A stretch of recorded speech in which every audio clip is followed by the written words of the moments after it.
우리 오늘 말씀을 같이 봉독하겠습니다. 우리 함께 나누실 말씀은 사무엘상 3장 10절에서부터 18절까지의 말씀입니다. 사무엘상 3장 10절로부터 18절까지의 말씀, 우리 구약성경 413면 전후가 되겠습니다. 사무엘상 3장 10절로부터 18절까지의 말씀, 우리 한 절씩 교독하시겠습니다. 여호와께서 임하여 서서 전과 같이 사무엘아 사무엘아 부르시는지라. 사무엘이 이르되 말씀하옵소서, 주의 종이 듣겠나이다 하니. 여호와께서 사무엘에게 이르시되 보라, 내가 이스라엘 중에 한 일을 행하리니 그것을 듣는 자마다 두 귀가 울리리라. 내가 엘리의 집에 대하여 말한 것을 처음부터 끝까지 그날에 그에게 다 이루리라. 내가 그의 집을 영원토록 심판하겠다고 그에게 말하는 것은 그가 아는 죄악 때문이니, 이는 그가 자기의 아들들이 저주를 자청하되 금하지 아니하였음이니라. 그러므로 내가 엘리의 집에 대하여 맹세하기를, 엘리 집의 죄악은 제물로나 예물로나 영원히 속죄함을 받지 못하리라 하였노라 하셨더라. 사무엘이 아침까지 누웠다가 여호와의 집의 문이 열렸으나 그 이상을 엘리에게 알게 하기를 두려워하더니, 엘리가 사무엘을 불러 이르되 내 아들 사무엘아 하니, 그가 대답하되 내가 여기 있나이다 하니, 그가 이르되 내가 무엇을 말씀하셨으냐. 청하노니 내게 숨기지 말라. 내게 말씀하신 모든 것을 하나라도 숨기면 하나님이 내게 벌을 내리시고 또 내리시기를 원하노라 하는지라. 우리 같이 읽겠습니다. 사무엘이 그것을 그에게 자세히 말하고 조금도 숨기지 아니하니, 그가 이르되 이는 여호와이시니 선하신 대로 하실 것이니라 하니라. 아멘. 자, 10월달에는 우리가 말씀의 집을 세우라라는 주제로 우리가 나아가고 있습니다. 자, 그렇기 위해서 우리가 말씀의 집을 세우기 위해서는 우리 성전 안에 말씀이 흘러 넘쳐야 될 줄로 믿습니다. 우리의 입술 속에서도 우리의 말씀이 흘러 넘쳐야 될 줄로 믿으시길 바랍니다. 그래서 우리가 오늘은 그 말씀을 받기 위해서 우리의 마음 자세, 우리의 행동, 어떻게 말씀을 받아야 하는가에 대해서 우리가 함께 은혜를 나누고자 합니다. 요즘은요, 우리가 코로나를 어떤 그 시대를 살아오면서 또 아직도 살아가고 있는데요. 그러다 보니까 우리 교회 안에 바뀌어져 있는 어떤 예배의 모습이 하나가 있습니다. 자, 그것은 바로 교회에 와서 예배를 드려야 한다라는 어떤 고정관념들이 조금씩 사라지고 있다라는 것이지요.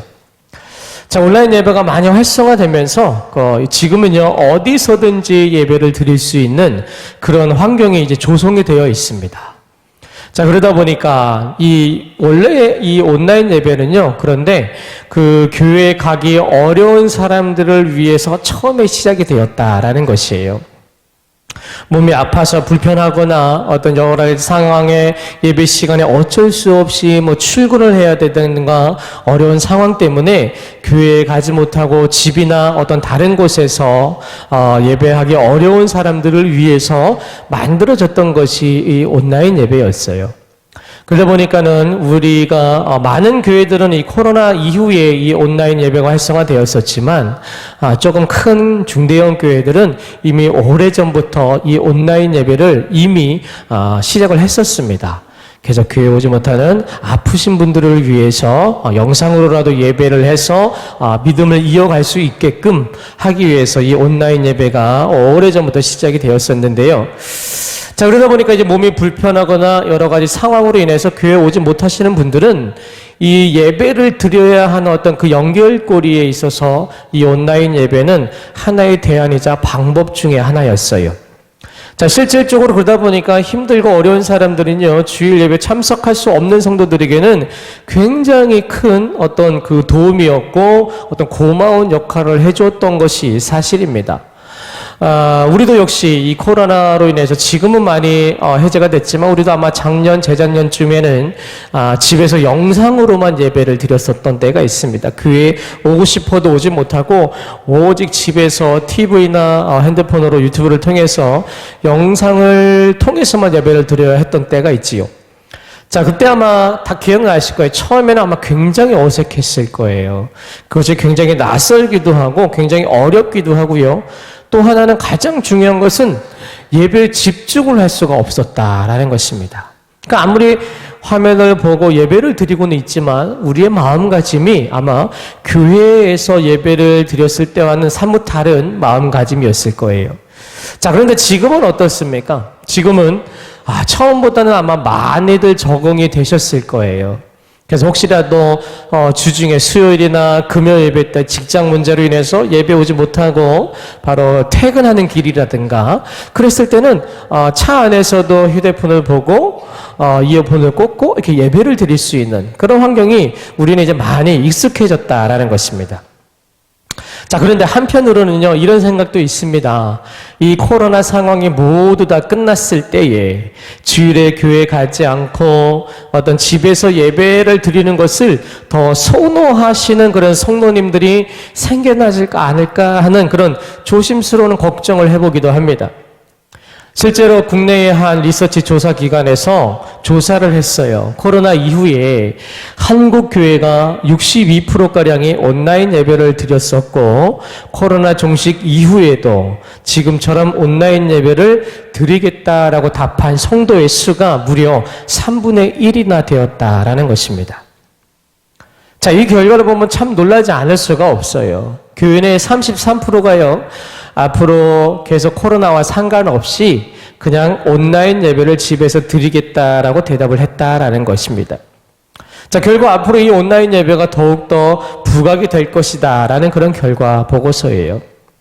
자, 이 온라인 예배는요, 코로나 시국과 몸이 아픈 사람들이나 환경을 위해서 어쩔 수 없이 성도들이 잘 이용하면 믿음을 유지시켜주는 어떤 예배를 드리게 해주는 보완적인 그런 역할로 도움이 될 수 있는 것은 사실입니다. 그러나 자칫 잘못 이용하게 되면요, 예배에 대한 본질을 잃어버릴 수도 있음을 우리는 항시 명심하고 주의해야 하는 것입니다. 예전에 한동대학교 교목실에 황영원 목사님께서는요, 이미 오래전에 책을 쓰시면서 이런 말씀을 하셨어요. 바로 이미 오래전에 이 온라인 예배에 대해서 취약점을 얘기했었습니다. 그분이 이렇게 말씀하셨는데요. 예배를 통해 몸과 손과 정성으로 하나님께 내 삶을 드리는 예배가 아니라 내가 중심이 되어서 오히려 하나님께 서비스를 받는 식이 될까 우려가 된다라면서 내가 원하는 형식보다 하나님께 더 초점을 맞춘 형식을 따르는 것이 좋다라는 얘기를 했었어요. 바로 예배 속의 어떤 형식 속에 가려진 참 본질에 대해서 보다 깊게 고민해 볼 것을 권면을 했었습니다. 자, 이 온라인 예배가 무조건 나쁘다라고 말씀을 드리는 것이 아닙니다. 서두에 말씀을 드렸듯이 형편이나 사정에 의해서 교회에 와서 예배를 드릴 수 없는 성도님들에게는 아주 고마운 역할을 하고 있기 때문에 그래요. 자, 그러나 온라인 예배를 통해서 믿음의 생활과 기본 의무를 모두 다 온전히 다 하고 있다라고 생각을 해서는 안 된다라는 것이에요. 이 온라인 예배는요, 최소한의 선택이다라는 것입니다.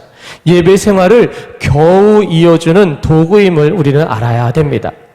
그 리서치 조사 기관에서 하나를 더 조사했습니다. 이 온라인 예배를 드리면서 느꼈었던 단점에 대해서 조사를 했는데 1위와 2위가 비슷한 의견이었어요. 자, 1위가 뭐였냐면 공동체를 의식할 수가 없다라는 단점이 있었고 2위가 뭐였냐면 공동체 활동이 없어서 신앙이 믿음이 떨어지는 것 같다라는 의견이었습니다. 자, 조사 결과에서 알 수 있듯이요, 우리가 함께 예배하지 않고 같이 기도하지 않고 함께 활동하지 않으면 믿음이 떨어질 가능성이 매우 높습니다. 아마 여기 앉아 계신 분들이 다 스스로들이 경험을 다 하셨을 거예요. 우리가 코로나 전에는요, 점심을 같이 먹고요, 그리고 오후 예배를 위해서 같이 기도하면서 준비하면서 교회 안에서 많은 시간을 보내게 됩니다. 자, 그랬을 때와 지금 우리가 코로나 이후에 같이 밥도 먹기가 굉장히 꺼려지는 시대고요. 그리고 같이 오랜 시간을 우리가 같이 모여서 하는 시대, 이 시대가 이 지금하고 비교해 보면요, 아마 본인들이 다 느끼실 거예요. 우리가 예전에는 정말로 많이 예배하며 기도했는데 그것이 떨어지면서 내 스스로의 믿음이 조금씩 약해져 가고 있구나라는 것을 아마 느끼실 것입니다. 저도 예전에 그랬어요. 코로나 때 한참 초반에 교회에서 모든 예배가 중단이 되었던 때도 있었습니다. 한 2달가량으로 저는 기억합니다. 2달가량 정도를 아예 교회가 예배조차도 할 수 없었던 때도 있었어요. 그러다 보니까 어떻게 해요? 주일 낮 예배만 겨우 영상으로 예배를 드렸던 때가 있었습니다. 주중에 새벽 예배도 못했고요. 수요 예배도 못했고요. 금요 기도도 못했던 때가 있었어요. 그때 아마 한 2달 정도를 기억하는데요. 자, 그 2달 동안 저는 그때 굉장히 좋았어요. 새벽 예배를 안 가니까요. 밤 시간이 굉장히 여유가 생기더라고요. 보통 새벽 예배를 나오려면 한 10시 전후로 해서 잠에 들어야 돼요. 새벽 예배 나오시는 분은 다 아시죠? 한 10시 전후로 잠이 들어야 한 4시 정도에 깨서 이렇게 새벽 예배를 참여를 할 수가 있거든요. 저도 보통 3시 반에 일어나다 보니까 한 10시, 늦어도 10시에는 잠이 들어야 겨우 3시 반에 겨우 일어날 수가 있거든요. 근데 새벽 예배가 없으니까요. 9시, 10시, 11시가 돼도 마음이 부담이 없는 거예요. 그러시죠? 마음에 예전에는 막 항상 이 돌덩이를 하나 안고 있었던 그런 마음이었는데, 새벽 예배를 안 가니까 그 돌덩이 하나가 사라지더라고요. 그래서 그 기쁨이 있었어요. 좋았어요. 자, 그런데 우리의 육신은 굉장히 편하더라고요. 예배가 없으니까 굉장히 편한 거예요. 실질적으로 사역자 입장에서도 설교 준비가 확 줄어버렸잖아요. 그러니까 굉장히 편했어요. 자, 그런데 그렇게 한 달, 2달을 지나고 나니까 내 영혼이 힘들고 아프고 병들고 있다라는 것을 느껴진다라는 거예요. 기도의 자리에 나가지 않고 말씀의 자리에 나가지 않으니까 내 믿음이 떨어지는구나라는 것을 느껴진다라는 것이죠. 마냥 좋게 기분 좋게 받아들일 수 있는 상황은 아니다라는 것입니다. 육신의 생활은 편해질 수 있지만 우리의 영은 힘들어하고 아파한다라는 것을 우리는 알아야 돼요. 자, 그렇기 때문에 우리가 교회 안에 모여서 공동체의 생활하면서 예배하고 기도하고 찬양하는 것을 절대로 우리는 이것을 이제 집에서 하고 편하게 하고 하는 이런 생각들을 우리는 조금씩 내려놓으셔야 된다라는 것입니다. 사도행전 2장에 보면 초대교회의 모습이 있어요. 초대교회의 모습을 보면 우리가 그 이유를 알 수가 있어요. 그들은 어땠습니까? 서로 교제하고 떡을 떼고 기도하기를 힘썼고요. 모든 물건을 서로 통용하면서 날마다 마음을 같이하여 성전에 모이기를 힘썼다라고 합니다. 날마다 모였다라고 되어 있어요. 바로 그 모습이 바로 교회의 올바른 모습이다라는 것을 우리는 아셔야 돼요. 이제 앞으로 우리가 코로나가 종식이 완전히 되고 모든 규제들이 다 풀어지게 되면, 그리고 생활하는데 안전한 상황이 오게 되면 우리는 당연히 교회에 나와서 함께 예배하며 함께 기도함을 절대로 잊지 마시길 바랍니다. 바로 그것이 교회의 올바른 모습이고 올바른 신앙으로 성장할 수 있는 길이기 때문에 그렇습니다. 지난 새벽 예배 때 제가 잠깐 말씀을 드렸던 것처럼 이방인이었던 고넬료가 기도 중에 베드로를 초청하라는 환상이 주어지게 됩니다. 자, 그때에 베드로가 가장 먼저 했던 행동이 하나가 있었어요. 바로 가장 먼저 했던 행동은 뭐냐면 고넬료는요, 친척과 가까운 친구들을 먼저 모으는 작업을 먼저 했습니다. 혼자 은혜를 받는 것이 아니라 주위에 있는 사람들을 다 불러 모아서 함께 베드로의 말씀을 들었을 때 바로 성령께서 그때 고넬료의 집에 온전히 임하게 되었다라는 사실입니다. 은혜는요, 함께 공유할수록 그 진가가 커질 수밖에 없어요. 그리고 그 파급 효과가 굉장히 크다라는 것을 말씀해 주고 있는 것입니다. 자, 기독교의 가장 위대한 영성은 공동체의 영성임을 다시 한번 명심하시길 바랍니다. 그래서 우리가 함께 모여서 예배하고 기도하는 것은 바로 곧 성령 강림의 역사를 만드는 가장 기초적인 부분임을 기억해야 될 줄로 믿으시길 바랍니다. 그래서 우리가 함께 모이게 되면 교회의 힘이 되고요. 함께 모이게 되면 우리의 신앙이 힘이 되는 줄로 믿습니다. 그렇게 되면 기적과 역사가 우리 교회 안에 넘쳐 흘러날 줄로 믿으시길 바랍니다. 예배는 콘서트가 아닙니다라는 책이 있어요. 이 책을 보면 현 시대의 어떤 예배의 모습에 대해서 내용이 나와 있습니다. 요즘은요, 듣기에 좋은 말씀과 그리고 감동적인 어떤 예배, 그리고 헌신과 희생의 부담이 없는 그런 예배를 찾아다니는 어떤 참관자의 모습을 지적하고 있는 책입니다. 자, 그런데 이러한 모습의 예배는요, 어떠한 모습에서 나오는 거냐 하면, 바로 우선순위가 내가 먼저 은혜 받아야겠다라는 그 마음에서 왔다라는 것이에요. 쉽게 말해서, 나를 위한 예배가 되어지고 있다라는 것이에요. 제가 전에 한번 잠깐 찬양의 간증을 했었을 때가 있었죠. 내가 기분이 좋고, 내가 즐겁고, 내가 흥이 넘치는 찬양은 의미가 없다라는 것이에요. 나만 좋으면 그것이 찬양이 될 수가 없어요. 가장 먼저 누구께 먼저 영광이 되어야 되는 것입니까? 하나님께 먼저 영광이 되어야 된다라는 것이에요.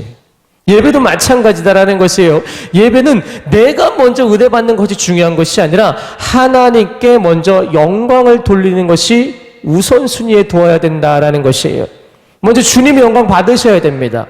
주님께서 기뻐하셔야 된다라는 것이에요. 그 다음에 우리에게 주님께서 은혜를 주신다라는 것입니다. 나의 노력과 어떤 행위에 의해서 받는 것이 아니라 내가 주님 앞에 영광을 돌렸더니 나에게 은혜를 주셨습니다가 되어야 된다라는 것이에요. 모리아산과 타작마당에서 채움이 아닌 바로 비움의 작업을 먼저 하신 것처럼 하나님은요, 우리의 심령을 먼저 채우기 전에 내 자신을 먼저 싹 다 비울 것을 먼저 요구하고 계신다라는 거예요. 다 내려놓고 오직 전적으로 하나님께 집중하는 것이 필요하다라는 것입니다. 자, 예배를 드리는 것에 우리가 집중하지 않으면요, 그야말로 우리는 참관자의 모습으로 전락할 수밖에 없어요. 겉으로 보고 듣고 느껴지는 감동을 마치 하나님의 은혜로 착각하는 그러한 모습이 되어서는 안 된다라는 것이에요. 자, 그러다 보니까 우리가 설교 말씀도 요즘에는요, 자극적이고 재미있고 현실 감각에 맞는 설교를 선호하는 그런 시대를 살아가고 있어요. 그래서 제가 전도사 초년 그 시절에 한참 노력을 했던 그 모습이 뭐였냐면, 유명하신 목사님들 중에 특히 되게 말씀을 재미있게 하시는 목사님들이 많이 계셨습니다. 그래서 제가 그 목사님들의 말씀 설교를 들으면서 나도 저렇게 좀 재미있고 우습고 즐거운 말씀을 좀 해봐야 되겠다라고 해가지고 그것을 따라한 적이 몇 번 있었어요. 왜냐면 예배 분위기가 굉장히 좋더라고요. 즐겁고 재미있고 막 아주 화기애애하며 기쁨이 넘치는 그런 예배의 모습, 그런 설교가 굉장히 은혜가 넘치는 것 같았다라는 거예요. 자, 그런데 그러다 보니까는요, 요즘에는 그렇게 자극적이고 재미있고 즐겁고 현실 감각에 맞는 설교를 하는 그런 시대를 우리가 살아가고 있어요. 저도 그렇게 하려고 했다가 처음 따라했다가 다시 포기했습니다. 왜냐면 안 되더라고요. 제가 선천적으로 좀 웃기지가 않는가 봐요. 유머 감각이 별로 없어서 웃기는 게 별로 굉장히 어렵더라고요. 그래서 포기했어요. 일찌감치 포기하고 그냥 제 스타일대로 설교를 하기로 마음 먹고 지금까지 오게 됐어요. 자, 그런데 중요한 것은요, 그렇게 말씀과 어떤 그런 예배 환경의 모습이 굉장히 화려하고 조명, 그 다음에 어떤 기획, 의도가 굉장히 퍼포먼스가 가득한 그런 예배를 많은 교회들이 지금 현재 드리고 있습니다. 그러다 보니까 하다못해 요즘에는요, 교회 안에 그 부부 목사님들 중에 예배만 따로 기획하는 목사님들이 계세요. 그러니까 예배를 어떻게 하면 더 이쁘게, 더 멋있고 화려하고 성도들을 자극할 수가 있을까 하는 예배 기획하시는 목사님들이 따로 있습니다. 그래서 예배가 정말로 막 하나의 콘서트처럼 이루어지는 그런 예배들도 많이 생겨나고 있어요. 자, 근데 중요한 것은 자, 이런 모습들, 화려하고 멋있고 아름다운 이런 예배, 그것이 나쁘다라고 말씀을 드리는 것이 아니에요. 그렇게 하면 좋겠지요. 우리 교회도 더 큰 성전에서 더 아름답고 더 멋있고 좋은 장비와 시설 속에서 예배하면 더 좋겠지요. 자, 그렇지만 중요한 것이 빠져서는 안 됩니다. 바로 중요한 것은 우리 성도님들의 예배의 자세가 어디에 있느냐, 그것이 가장 중요하다라는 것이에요. 화려하지 않아도, 멋지지 않아도, 뭔가 갖춰지지 않아도 내가 정성을 다해 하나님 앞에 예배한다면 그야말로 그 예배는 하나님이 받으시는 예배가 될 줄로 믿습니다. 자, 다시 한번 말씀드립니다. 하나님의 은혜와 감동은 나를 먼저 비우고 하나님께 정성을 다해 온 힘을 다 쏟은 후에 내려오는 것임을 명심하시길 바랍니다. 그렇기 때문에 예배에서 가장 중요한 것은 겉모습과 거칠애가 아니라, 보여지는 것이 아니라 바로 예배의 참여자들의 마음과 태도에 달려있다라는 것이에요. 그래서 우리는 교회에서 예배를 드리는 자들이나 아니면 온라인으로 예배를 드리는 성도님들이나 마음, 바로 예배자의 마음으로 우리가 그 충심을 하나님 앞에 드려야 된다라는 것을 절대로 우리는 잊어서는 안 됩니다. 바로 예배의 승패가 여기에서 좌우된다라고 말해도 과언이 아님을 믿고 이 시간 온전한 예배자의 모습으로 주님 앞에 나아가기를 간절히 소원합니다. 자, 첫 번째, 그러면 우리가 말씀을 받을 때 어떠한 자세로 말씀을 받아야 되느냐, 우리가 본문을 통해서 두 가지의 말씀을 드리고자 합니다. 자, 첫 번째는 뭐냐면 말씀을 받는 자세, 말씀은 종의 마음으로 받아야 한다라는 것입니다. 우리 한번 같이 읽어보겠습니다. 시작. 말씀은 종의 마음으로 받아야 합니다.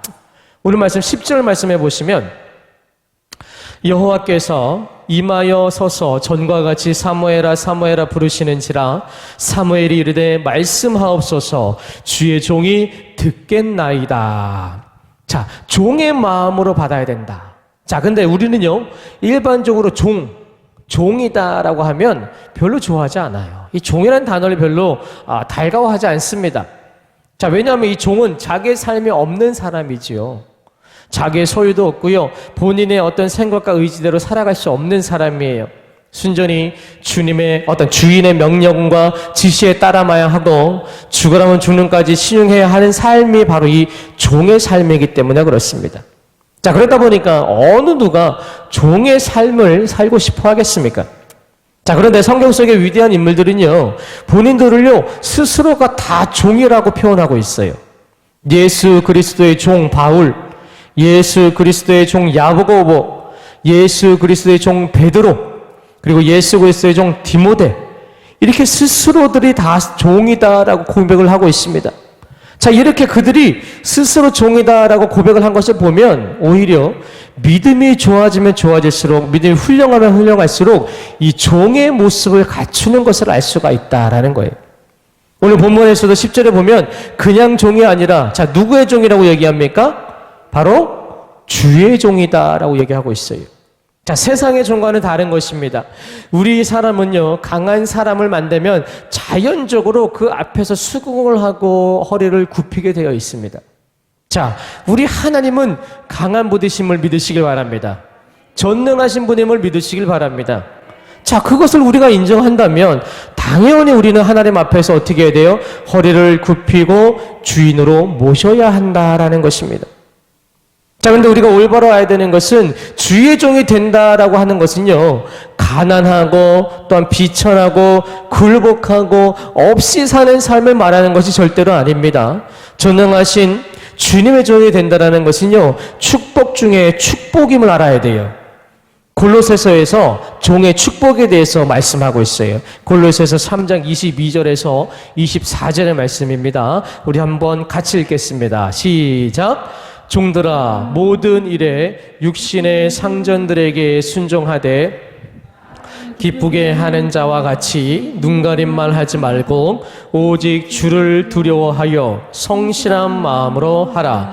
무슨 일을 하든지 마음을 다하여 주께 하듯 하고 사람에게 하듯 하지 말라. 이는 기업의 상을 주께 받을 줄 아나니 너희는 주 그리스도를 섬기느니라. 아멘. 자, 자, 여기 마지막 절에 보시면요, 기업의 상을 주께 받을 줄 아나니라고 말씀합니다. 자, 이 말씀의 뜻은요, 하나님 앞에서는요, 자녀의 명분으로 장차 기업을 받게 된다라는 것을 뜻하는 말씀이에요. 하나님의 기업을 받는다라는 의미는 그 집 노예가 아니고 언제나 그 집 자녀다라는 말씀이에요. 갈라디아서 4장 1절 말씀에 보니까 내가 또 말하노니 유업을 이을 자가 모든 것의 주인이나 어렸을 동안에는 종과 다름없어서라고 말씀하고 있어요. 자, 우리는 하나님의 종이자 바로 하나님의 자녀의 축복을 받는 줄로 믿으시길 바랍니다. 조금 전에 말씀 속에서 기업이나 유업이다라고 말씀을 한 이유는요, 우리가 거저받는 축복이기 때문에 그래요. 예수 그리스도의 공로로 말미암아 우리가 하나님의 아버지라 부를 수 있고요, 우리의 어떠한 공로로 인해서가 아니라 오직 하나님의 은혜로 받게 되기 때문에 기업이나 유업이라는 단어를 쓰고 있다라는 것이에요. 또한 이 기업의 축복은요, 일시적 상급이 절대로 아닙니다. 한순간 받고 끝나는 것이 아니에요. 영구적으로 받는 것임을 말씀하고 있는 거예요. 따라서 세상의 종과 하나님의 종은 엄청난 차이가 있음을 우리가 알아야 돼요. 자, 그럼 우리가 종의 모습으로 말씀을 받아야 되는데, 성경 속에서 보면 종의 모습을 최초로 온전히 보여준 분이 계시다. 바로 예수님이 가장 먼저 종의 모습을 보여주셨어요. 빌립보서 2장 6절과 7절 말씀입니다. 우리 같이 읽겠습니다. 그는 근본 하나님의 본체시나 하나님과 동등됨을 취할 것으로 여기지 아니하시고 오히려 자기를 비워 종의 형체를 가지사 사람들과 같이 되셨고. 아멘. 예수님께서는요, 스스로를 비워 종의 형체를 가져 사람들과 같이 되셨다라고 말씀하고 있습니다. 자, 여기서 중요한 것은요, 우리의 삶이 바로 우리 자신으로 가득 차 있게 되면 종이 될 수가 없다라는 거예요. 우리의 삶이 내가 생각하는 세상의 이치와 계획과 모든 것으로 가득 차 있으면 종이 될 수가 없다라고 말하고 있는 거예요. 자, 우리는 우리 스스로 안에 있는 모든 것을 다 비워버렸을 때 비로소 종이 될 수가 있다라는 것입니다. 따라서 참된 종의 마음이 되려면 먼저 우리의 마음을 비우는 작업이 필요하다라는 거예요. 자, 그럼 무엇을 비워야 되느냐? 첫 번째, 교만을 비워야 된다라는 것입니다. 조금 전에 말씀 빌립보서 2장 6절에 보면 그는 근본 하나님의 본체시나 하나님과 동등됨을 취할 것으로 여기지 아니하시고라고 말씀하셨어요. 자, 이는 세상의 자랑을 비워야 된다라는 것입니다. 예수님의 근본은 하나님이십니다. 믿으시지요? 자, 그런 예수님께서요, 하나님과 동등함을 취하지 않겠다라고 스스로 낮추시는 모습을 볼 수가 있어요. 겸손의 자세를 말하는 것입니다. 혹시 우리 성도님들에게 어떤 세상의 자랑 속에서 어떤 남들보다 조금 더 많이 소유하고 있고 자랑할 만한 것이 혹시 다들 있으십니까? 그것이 물질이 될 수도 있고요, 어떤 그 세상의 자랑이 될 수도 있고요, 어떤 명예가 될 수도 있고 부동산이 될 수도 있겠지요. 자, 그런데 우리가 예수님께서도 스스로 그 전능하신 하나님의 아들 예수님께서도 스스로 하나님과 동등함을 취하지 않겠다라고 스스로를 낮추셨는데, 우리가 하나님 앞에서 자랑할 것이 과연 무엇이 있을까요? 세상의 전부를 가진 예수님도 하나님과 동등되지 않겠다라고 스스로를 겸손하게 낮추셨는데, 우리가 과연 그분 앞에서 자랑할 것이 있을까요? 우리는 세상에 자랑을 내려놓아야 될 줄로 믿습니다. 교만을 내려놓으시길 바랍니다. 바로 그것이 주의 종의 마음을 지닐 수 있는 길임을 우리가 다시 한번 명심하시길 바랍니다. 자, 두 번째로 세상을 바라보는 그런 마음을 비우셔야 된다라는 것입니다. 자, 빌립보서 2장 7절 말씀에 오히려 자기를 비워 종의 형체를 가지사 사람들과 같이 되셨고라고 말씀하셨어요. 자, 세상에 높고 낮은 어떤 그 바라보는 마음을 비워야 한다라는 그런 뜻이에요. 예수님께서 사람들과 같이 되시기 위해서는요, 바로 우리 사람들의 모습을 존중해야지만 가능하다라는 거예요. 우리의 사람들의 형편과 사정, 삶의 방식, 이 모든 것을 이해하고 인정해야지만 그것이 가능한 말씀이에요. 자, 그런데 바로 예수님 스스로가 어떻게 해요? 비워 종의 형체를 가지사 사람들과 같이 되셨고라고 말씀하셨어요. 전능하신 하나님께서 우리와 같은 사람이 됐다라는 거예요. 그것도 우리를 존중하시는 그런 위치에까지 내려가셨다라는 것입니다. 그렇기 때문에 어떻게 해요? 세상을 바라보는 마음을 비워야지만 이것이 가능하다라는 것이에요. 우리는 살아가면서 우리 눈으로 바라보는 시각에서 사람들을 판단하고 사람들을 경계하고 사람들을 우리의 생각 가운데 그분에 대한 어떤 상황을 우리가 이해하는 경우가 있어요. 예를 들면 보통 우리가 작은 차를 타다가 큰 차를 타면 기분이 어떨까요? 좋으시죠? 좋잖아요. 조그만 차를 타다가 아주 비싼 큰 차를 타면 기분이 굉장히 좋겠지요. 자, 그런데 반대로 그 큰 차를 타다가 갑자기 작은 차를 타라라고 하면 어떨까요? 기분이 별로 안 좋겠지요. 또 힘들지 않을까요? 좀 어렵지 않을까요? 잠깐 이해가 좀 안 가십니까? 몸으로? 조금 더 집착적으로. 작은 집에 사다가 아주 큰 집으로 이사 갔어요. 조그만 원룸에 살다가 30평, 40평 넘는 큰 집으로 갔을 때요. 그때 기분이 어떨까요? 굉장히, 이거는 직접적으로 확 답이 오시네요. 기분이 굉장히 좋으시겠죠. 아주 행복하지 않을까요? 그냥 밖에 있다가도 그냥 집에 들어가는 자체가 행복하지 않을까요? 자, 근데 반대로요. 한 40평 되는 집에 살다가 갑자기 조그만 단칸방에 사서 살아야 된다라고 하면 기분이 어떠실 것 같으세요? 굉장히 힘드시겠지요. 집에 들어가고 싶으실까요? 아마 집에 들어가기 싫을 수도 있어요. 자, 우리는 그 정도로 내 삶에 있어서 뭔가를 바라봤을 때 겉으로 보여지는 것에 대해서 우리는 판단하고 생각을 하게 되어 있어요. 그건 남뿐만 아니라 나 스스로도 그렇다라는 거예요. 자, 그런데 이 예수님께서 그 세상을 바라보는 마음을 비우셨다라는 것은요, 얼마나 스스로가 겸손하고 낮아진 모습으로 계속 낮추셨는지를 알 수 있는 대목이다라는 것이에요. 그래서 세상을 바라보는 마음을 비운다라는 것은 내가 어느 상황에 놓여 있더라도 항상 낮은 자세로 임하는 것이고 어느 누구를 만나더라도 존중할 수 있고 인정할 줄 알아야 된다라는 것입니다. 그래서 우리는 교회 안에서 절대로 성도님들을 겉으로 판단하거나 생각하거나 우리가 그분을 판단해서는 안 될 줄로 믿습니다. 항상 존중하고 나를 낮추고 그분을 위해서 기도할 수 있는 우리 모습이 되어야 돼요. 자, 우리가 하나님 말씀을 받을 때는 이와 같이 종의 마음으로 받으셔야 된다라는 것입니다. 예수님처럼 교만한 마음을 버리고 세상을 바라보는 마음을 내려놓고 온전히 겸손하고 말씀을 인정하고 바로 존중하는 마음으로 말씀을 받을 때에 그 말씀이 뿌리가 내려서 풍성한 열매를 맺을 수 있음을 믿으시길 바랍니다. 두 번째로요, 말씀을 받을 때는 말씀을 가감없이 받으셔야 한다라는 것입니다. 우리 같이 한번 읽어보겠습니다. 시작. 말씀은 가감없이 받아야 합니다. 말씀은 가감없이 받으셔야 돼요. 자, 요한계시록 22장 18절에서 19절까지 말씀이에요. 말씀에 대한 직접적인 말씀입니다. 우리 같이 읽어보겠습니다. 시작. 내가 이 두루마리의 예언의 말씀을 듣는 모든 사람에게 증언하노니 만일 누구든지 이것들 외에 더하면 하나님이 이 두루마리에 기록된 재앙들을 그에게 더하실 것이요. 만일 누구든지 이 두루마리의 예언의 말씀에서 제하여 버리면 하나님이 이 두루마리에 기록된 생명나무와 및 거룩한 성에 참여함을 제하여 버리시리라. 아멘. 이 말씀을요, 잘 보면 두 가지 의미가 들어가 있어요. 하나는 뭐냐? 말씀을 받을 땐 가감없이 받아야 된다라는 의미. 그리고 또 하나가 있어요. 또 하나는 뭐냐면 말씀을 전할 때도 역시 가감없이 말씀을 전하라라는 이 두 가지 의미가 들어가 있습니다.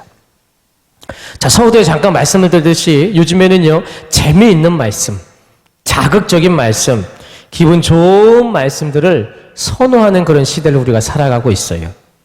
자, 말씀을 듣는 사람들도 그렇고 말씀을 전하는 사역자들도 역시 이런 말씀을 선호하는 그런 시대를 살아가고 있습니다. 자, 훈계를 하기보다 듣기에 기분이 좋고 행복하고 축복된 그런 즐거운 말씀을 전하는 비중이 이전보다 굉장히 많아졌습니다. 실제로 말씀을 전하는 제 입장에서도 생각해 보면요, 축복의 말씀을 전할 때보다 훈계의 말씀을 전할 때가 진짜 어렵습니다. 굉장히 힘들어요. 마음도 힘들고요. 말씀을 전하는 그 자체만으로도 굉장히 힘들어요. 자, 그 이유가 뭐냐면 말씀에 반감을 가지지는 않을까. 혹시 훈계의 말씀으로 인해서 시험에 드는 성도들이 있지 않을까 하는 그런 염려가 생길 때도 있다라는 거예요. 그리고 또 어떤 목회자가 귀한 양들에게 힘든 말씀, 바늘로 쿡쿡 찌르는 말씀, 그런 힘든 말씀을 전하고 싶겠습니까? 이왕이면 축복과 관련된 말씀을 하고 싶지 않겠습니까? 자, 그러니 이런 상황 때문에 지금 우리는요, 말씀의 균형이 무너지는 그런 시대를 우리가 살아가고 있어요. 말씀이 지금 균형을 잃지 못하고 계속 저른바리식으로 치우치고 있다라는 것입니다. 말씀을 전하는 목회자들이나 말씀을 듣는 성도님들이나 말씀은요, 가감없이 전하고 가감없이 들어야 하는 것이 올바른 믿음인 줄로 믿으시길 바랍니다. 하나님의 말씀은 살아있는 영의 말씀입니다. 그래서 우리가 말씀을 받을 때 가장 중요한 것은요, 우리 영을 살리는 말씀으로 믿고 들으셔야 돼요. 초점은 우리의 영에 있다라는 것을 우리는 알아야 됩니다. 그런데 하나님의 말씀을 들을 때에, 특히 어떤 그 훈계의 말씀을 들을 때 우리의 육신의 육적인 부분에 맞춰서 생각하고 그 말씀을 받아들이게 되면요, 바로 때로는 어려움을 당하거나 마음이 상하거나 힘이 들 수도 있어요. 자, 그렇기 때문에 우리는요, 말씀을 받을 때 어떻게 해야 돼요? 바로 우리의 영에 초점을 맞추셔야 된다라는 것입니다. 그랬을 때 그 말씀이 은혜가 되고 우리에게 뼈와 살이 된다라는 것입니다. 그래서 우리는 말씀을 받을 때 이단적이지 않다면 어떠한 말씀하시든지 바로 겸손하게 받아들이는 자세가 필요함을 말씀드립니다. 자, 말씀의 균형이 무너지면요, 바로 이들의 믿음 또한 그 균형을 잃어버릴 수밖에 없어요. 우리가 듣는 말씀의 균형이 맞지 않으면 우리의 믿음도 자연적으로 균형이 맞지 않습니다. 그렇게 되면 쉽게 우리의 믿음이 흔들릴 수밖에 없습니다. 자그마한 일에도 자꾸 넘어지게 되고요, 상처를 받을 수밖에 없어요. 성경에 보면 예레미야서에 듣기에 좋은 말씀들이 얼마나 무서운 것인가를 얘기하고 있어요. 자, 예레미야 4장 10절 말씀입니다. 우리 같이 한번 읽어보겠습니다. 시작. 내가 이르되 슬프도소이다. 주 여호와여, 주께서 진실로 이 백성과 예루살렘을 크게 속이셨나이다. 이르시기를 너희에게 평강이 있으리라 하시더니 칼이 생명에 이르렀나이다. 아멘. 자, 이런 말씀이 있어요. 자, 이 말씀의 상황을 조금 더 자세히 말씀을 드리자면, 유다 왕국 시대 말기에는요, 이 예레미야 선지자 말고도 다른 많은 선지자들이 있었습니다. 자, 그런데 이 예레미야의 선지자 말고 이 다른 선지자들은요, 이 유다 왕국이 앞으로 평강이 있을 것이다, 평강이 있을 것이다 라는 이 평강을 계속 말하게 됩니다. 자, 그렇기 때문에 이 유다 백성들은요, 하나님의 심판을 경고하는 이 예레미야의 어떤 선지자의 메시지보다 바로 다른 선지자들의 듣기 좋은 이 메시지를 청동하고 따르게 되지요. 자, 그런데 돌아가는 상황이 이 외의 선지자들의 말과는 달리 예레미야 선지자의 말대로 유다에 재앙이 닥치게 되지. 자, 이에 유다 백성들은요, 하나님께서 자신들을 속였다고 바로 즉 평강을 약속하고서 우리에게 칼의 재앙을 보내셨다라고 지금 항변하고 있는 말씀입니다. 우리에게 평강을 말씀하셔놓고 지금 우리에게 재앙이 임하고 있습니다. 칼의 재앙이 임하고 있습니다. 라고 지금 하소연하는 거예요. 자, 그런데 이 유다 백성들을 속인 것은요, 하나님이 아니십니다. 당시 활동을 하던 다수의 거짓 선지자들이 그렇게 얘기를 했다라는 거예요. 사실 그들은요, 하나님께 말씀을 받은 참된 선지자들이 아니었습니다. 바로 하나님의 말씀을 받지도 아니었고요, 바로 마치 받은 것처럼 행세한 거짓 선지자들의 말에 현혹이 되었다라는 것이죠. 때문에 하나님의 뜻은 유다를 심판하시는 것이었지만 그들은 하나님의 뜻과 달리 평강의 메시지를 전한 것이에요. 쉽게 말해서 듣기에 좋은 말을 그 유다 백성들에게 했다라는 것입니다. 자, 결국에 유다는요, 이 거짓 선지자들의 거짓 메시지에 속아서 회개하지 못하고 하나님의 심판을 받아야만 했습니다. 자, 이에 대해서 하나님은요, 예레미야 6장 14절의 말씀을 이렇게 말씀하십니다. 6장 14절 말씀입니다. 우리 같이 읽겠습니다. 그들이 내 백성의 상처를 가볍게 여기면서 말하기를 평강하다 평강하다 하나 평강이 없도다. 유다의 멸망에는요, 이 거짓 선지자들의 책임이 크다고 아니할 수 없어요. 물론 이 유다의 멸망의 근본적인 원인은요, 유다 백성들의 전체 타락에 있었습니다. 따라서 유다의 멸망의 책임을 바로 거짓 선지자들에게만 돌릴 수는 없어요. 하지만 이 거짓 선지자들은요, 유다 백성들의 죄를 책망하지 아니하였고 도리어 미워했기 때문에 평강의 메시지를 전함으로 인해 그들에게 회개할 수 있는 그 기회를 박탈하였다라는 점에서 그 책임이 크다라고 할 수가 있어요. 자, 훈계의 말씀이나 듣기 싫어하는 말씀을 기쁨으로 받아야 하는 이유가 여기에 있다라는 것입니다. 또 다른 이유가 하나가 더 있습니다. 오늘 본문 말씀의 그 마지막 결론의 말씀으로 18절 말씀을 보시면 왜 하나님의 말씀을 기쁨으로 받아야 하는지에 대해서 나와 있어요. 자, 18절 말씀 같이 읽겠습니다. 사무엘이 그것을 그에게 자세히 말하고 조금도 숨기지 아니하니 그가 이르되 이는 여호와이시니 선하신 대로 하실 것이니라 하니라. 아멘. 자, 이 말씀 보면 하나님의 말씀은요, 결국은 선함을 드러내기 위함이다라고 말씀을 하고 있어요. 쉽게 말씀드려서 하나님의 말씀은요, 절대로 우리를 괴롭히거나 힘들게 하는 목적이 없습니다. 반드시 선함을 드러내기 위한 말씀, 즉 우리에게 이로운 것으로 말씀을 드러내기 위해서 그런 상황 속에서 말씀을 하고 계시다라는 것으로 우리가 받아들이셔야 돼요. 우리가 겉으로 듣기에는 우리를 힘들게 하는 말씀 같기도 하고요. 또는 우리가 손해보는 말씀 같기도 합니다. 우리에게 좌절과 절망을 주는 말씀 같기도 합니다. 자, 그렇지만 그 속의 영적인 의미의 말씀은 우리를 살리는 말씀이고 우리를 구원하시고자 하는 말씀이신 줄로 믿으시길 바랍니다. 선하신 말씀인 줄로 우리가 깨달아야 된다라는 것이에요. 그렇기 때문에 절대로 하나님 말씀에 하나님의 의도를 의심하지 마십시오. 하나님의 선한 마음을 오해하지 마시길 바랍니다. 우리를 위해서 대신 십자가를 지신 그 희생의 사랑을 우리는 절대로 잊지 마시기를 바랍니다. 우리 귀한 사랑하는 성도 여러분, 우리는 말씀을 받을 때에 종의 마음으로 겸손하며 낮은 자세로 내 안에 모든 것을 비운 상태로 말씀을 받으시기를 간절히 소원합니다. 그리고 말씀을 가감없이 받으시길 바랍니다.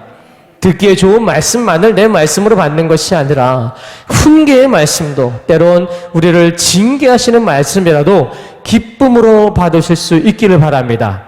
하나님의 말씀은 결국에 선함을 드러내어서 우리를 이롭게 할 것이고요, 구원의 영광을 우리에게 축복으로 주실 줄로 믿습니다. 그래서 우리는 어떠한 말씀이라도 감사함으로 받는 성숙한 믿음의 성도들이 될 수 있기를 간절히 축원합니다.